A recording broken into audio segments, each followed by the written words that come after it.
Hello and welcome back to In Your Defense. I'm Attorney Steve Toland. I want to spend a little time today talking about your mental state, particularly in how your mental state can actually be used as an advantage in defending you or defending a loved one if they're charged with a crime. It's no secret that the last 12 months during the pandemic have been extremely stressful. This recent ice storm we had in Texas where power was shut off to 7 million plus only exacerbated that. And we've seen a lot of cases where ordinary people who have been able to manage their anxiety or their stress during the pandemic have just overreacted, and the result has been a charge of a crime, and they really regret it. And they get a feeling of hopelessness about that. And so I want to offer you three ways generally that your mental state can be used to actually help you get a good result. So the first thing to remember is that every crime has a different mens rea or intentional element to it. It's believed that ignorance of the law is no excuse, and once you intend to do something, you're guilty of it. That's not true.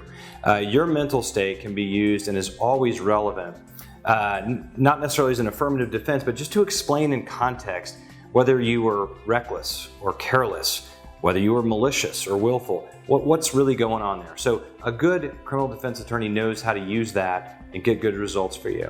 The second way your mental state becomes extremely important is in the initial phase when you're arrested, setting your bond and getting good bond conditions that frame the way a prosecutor will likely look at you moving forward. Boy, that's really important. And good lawyers know how to use provisions like 1622, which state that a magistrate must, if reasonable cause is shown, kind of use your mental state, any type of intellectual disability, anxiety, PTSD, or anything more serious, to set bond conditions, continue services if your services with a therapist or something or medication got interrupted because of the pandemic, things like that. So a low bond, a personal bond, and bond conditions that help frame the case and defense, that's really important. And the third way that your mental state can help, not hurt you, is just in diversion programs. Those are the programs that a good lawyer can help you get into, and each county has different programs, and there's no set way to find those except to hire a lawyer with experience who can negotiate your admittance into some diversion programs.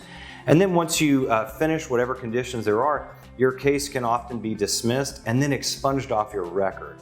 So it's a long way to go from the initial feeling of hopelessness when you're arrested and you were very stressed and did some things you never thought you'd do, to a place where eventually it's off your record. But I want to tell you, it can be done with a good experienced attorney. So if you or a loved one have been arrested or charged with a crime and you feel like your mental state really played a role in that, don't disparage. Pick up the phone and call me or call us here at Pekin Toland. We're always glad to help.